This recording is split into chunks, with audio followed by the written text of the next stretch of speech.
hold on. I want to correct you. I don't just condone the actions of the Israeli Defense Forces and the Israeli government. I celebrate and laud them.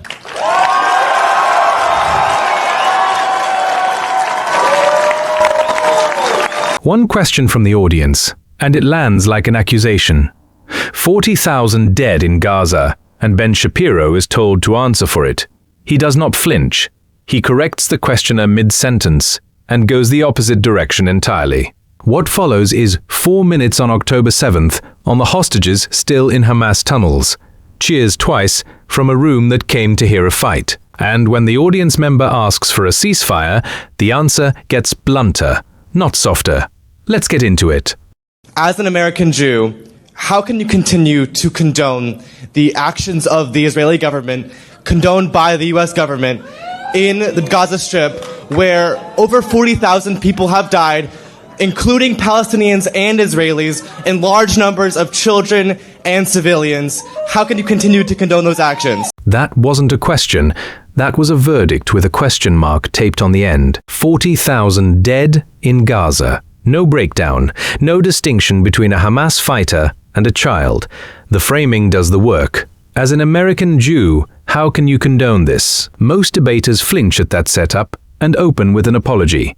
Ben Shapiro corrects the questioner mid-sentence instead, and the room hasn't even warmed up yet. Okay, hold on. I want to correct you. I don't just condone the actions of the Israeli Defense Forces and the Israeli government. I celebrate and laud them.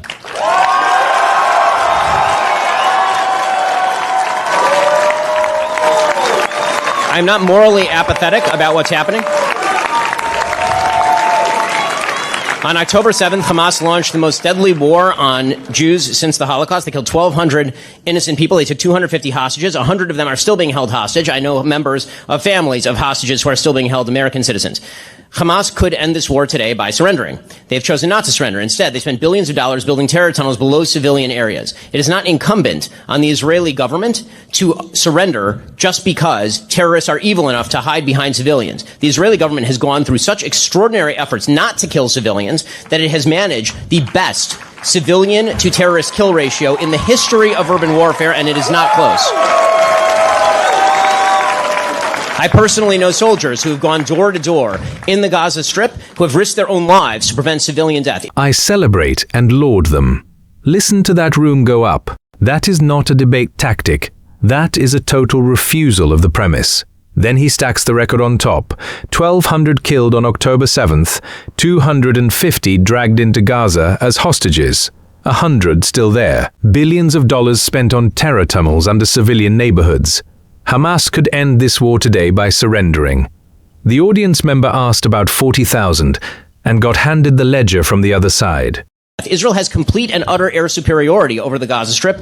Turns out that Hamas doesn't have an air force. They just had a series of tunnels where they hid all their leadership while their people suffered, after their people voted for them, and then they effectively established a dictatorship over the course of the last 20 years. Israel, with their complete air superiority, certainly would have had the ability to commit full-scale human atrocities had they wanted to. They have complete air superiority. They could have used F-35s and simply turned the place into a parking lot. They did not, in fact, do that. They moved vast scales of population. In fact, believe it or not, there have been more births in the Gaza Strip since the beginning of this war than there have been deaths in the Gaza Strip from the war itself. That is a very poor way to conduct a genocide.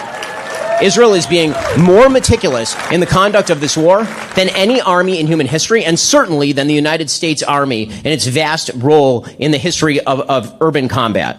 That is uncontested. What is Israel supposed to do? Simply say that you get to play tag, you take Israeli citizens, you kill 1,200 people, you hide behind a baby, you hide behind a civilian, and now Israel has to preemptively surrender? That is a great way to make sure that terrorists always win. What Israel has done ought to be celebrated by the Western world, because they've demonstrated that if terrorists decide to launch a war they cannot win, they will be eviscerated from the face of the earth as they ought to be. Here is the argument nobody in that room answers.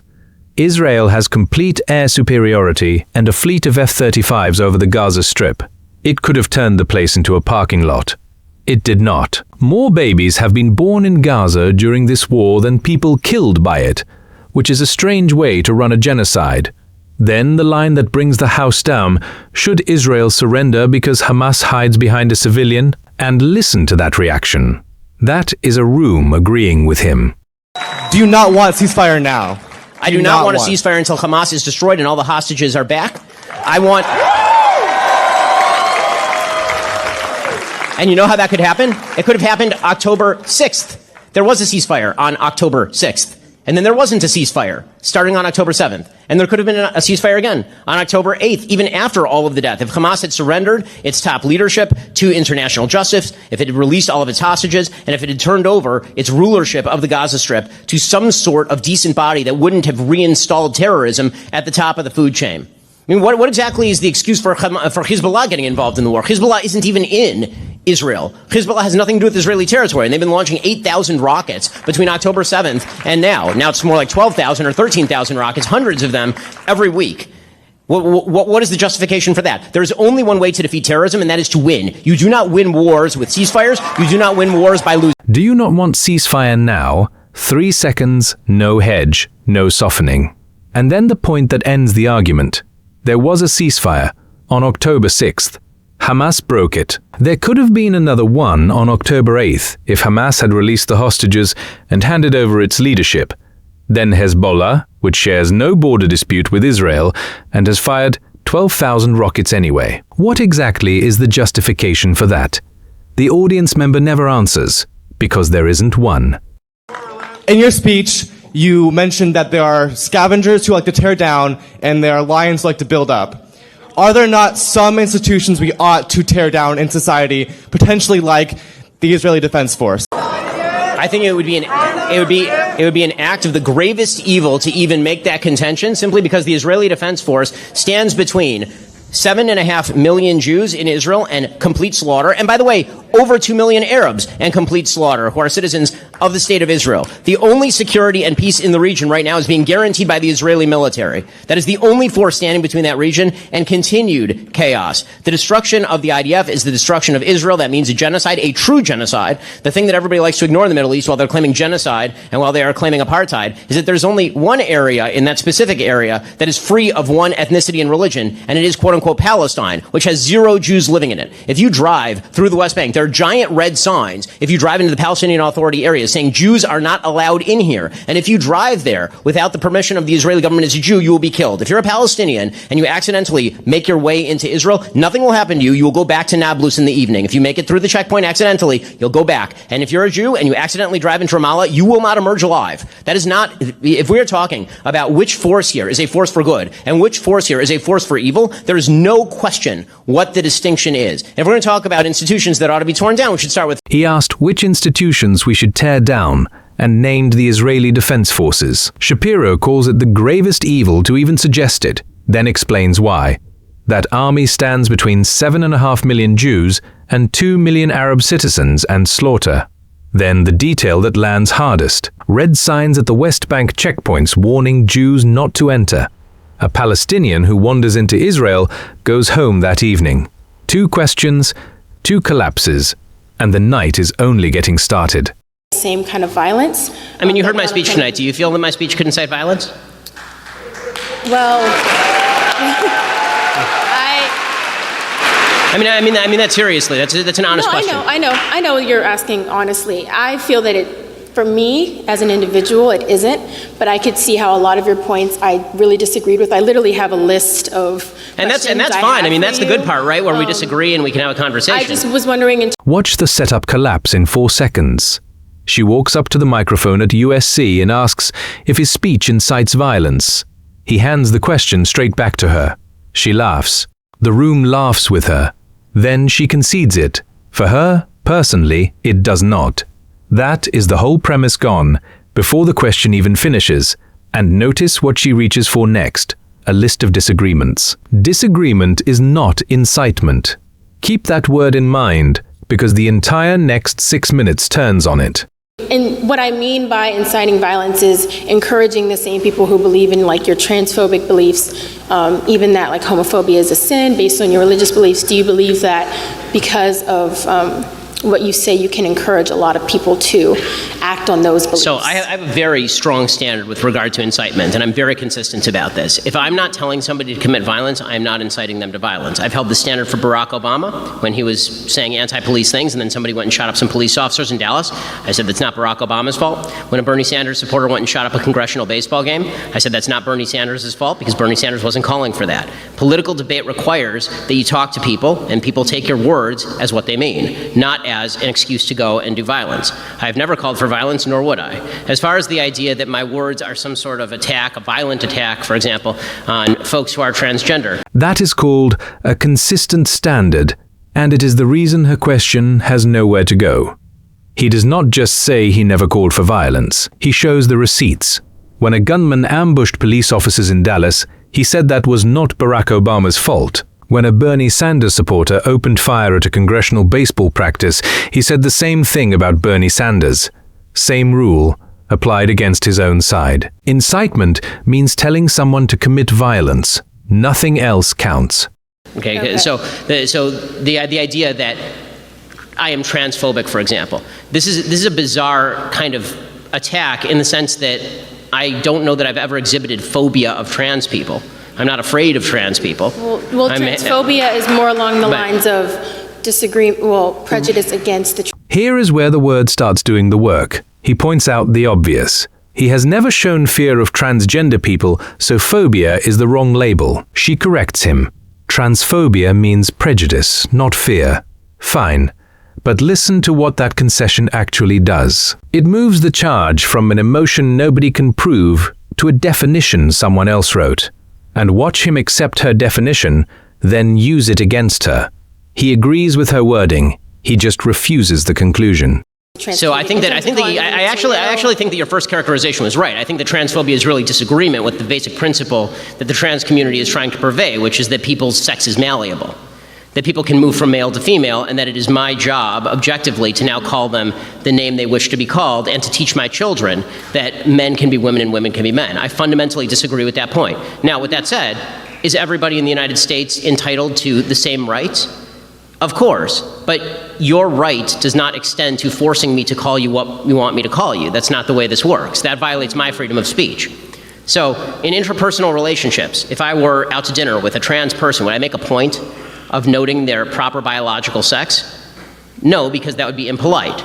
When I'm talking about the general principle of is a man a woman or is a woman a man, the answer is I will say that a man is a man and a woman is a woman and a he is a he and a she is a she. And if I'm in a public debate with somebody, I will say the same thing. That is the cleanest version of the argument you will hear. Everyone gets the same rights under the Constitution. Nobody gets the right to conscript another person's mouth. He even draws the line for himself. At a dinner table with a stranger, he would not correct them, because that would be rude. In a public debate about the principle, he says what he thinks is true. Then comes the line that brings the hall down. Listen to that room erupt.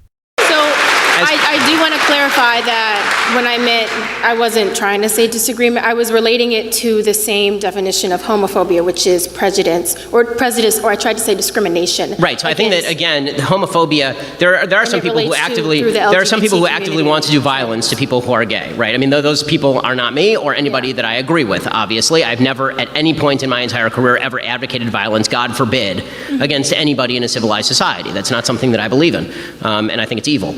As far as I think again, your original definition of transphobia actually is better applied here as well. I think it's disagreement with certain principles that the homosexual. She tries to reset the frame. She meant discrimination, like homophobia. And he takes it head on. Violence against gay people is evil, and he has never advocated it in his entire career. Notice he does not hedge that. Then he does the thing she cannot answer. He separates violence from disagreement and asks her to keep them separate too. Her whole case needs those two things welded together. Watch what happens when she reaches for authority instead. She reaches for Google. Community wishes to espouse. What I was saying was that's not what I was. I was instead. I know, and I'm saying that I agree with your original definition and not your definition. So the definition that you made. No, I'm not saying it's mine. It's one that I Googled that I found. Right. So, and I think that definition is wrong, and I think that the one that you Freudian slipped was right. Is what I'm saying. So I'm saying based on the institution of, I don't want to say the institution of Google because that's an extremely general thing to say, but in terms of as soon as you search transphobia, homophobia, this is what comes up. Right, and I Do you feel like even though you're disagreeing with transphobia, with the trans community, which I believe we all have our own disagreements, I'm asking, do you feel that the fact that with your disagreement, you're inherently, through the institutions that have provided these definitions, discriminating against trans community? And I'm saying, thus encouraging other people to follow. So I know here's it's a long question, but I had to encapsulate a lot of things. So here's what I'm saying. I disagree with either their definition is wrong or it's overly broad in its application. Okay. So if the idea is that if I say a man is a man and a woman is a woman is inherently transphobic, that's not discrimination, that's disagreement. If they say that's discrimination, they're overly applying their own label. I think when you Here is the whole exchange in one word: Google. Her authority is a search result. His answer is that the definition is either wrong or so broad it swallows every disagreement in the country. And that is the trap she keeps walking into. If saying a man is automatically discrimination, then the label is doing the arguing, not her. She asks the same question a third time. He gives the same answer every time.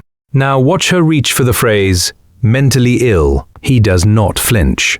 say like they're mentally ill, like that gives off it. I have said, and I will continue to maintain, that gender dysphoria or gender identity disorder, whichever DSM you choose to use, is a mental illness. That is, and again, God forbid that it should be said with any animus, because this is not said with animus. When people are suffering, these are clearly folks who are suffering. When people are suffering, you shouldn't be saying stuff with animus. I'm not saying that as a gotcha to people who are transgender. The point that I'm making is that when a society begins treating folks who have mental illness as though they are representing an objective reality, they are doing no service to the people who actually suffer from a mental illness. My grandfather suffered from schizophrenia, paranoid schizophrenia. He was institutionalized. If the doctors had said to him, Nate, you're fine. We believe that the radio is actually talking to you. That is not a service to him. That would have been terrible for him. Right? They put him in an institution. They gave him lithium, and it helped. Now, I'm not saying there's even a great solution for folks who have gender identity disorder or gender dysphoria, because the solutions that I've seen, including transgender surgery, are not intensely effective from all the studies that I've seen. It's a tragic, tragic situation. But the solution is not to redefine as a society what sex means along anti-biological lines. As far as the homophobia point, it's my own religious belief about the sinful nature of particular people's behavior should have no impact on how you act in a free country or how you think. It's 2 chapters, 1 pattern. An audience member arrives certain the moral high ground is already theirs and leaves holding nothing. In chapter 1, the 40,000 figure was supposed to end the argument.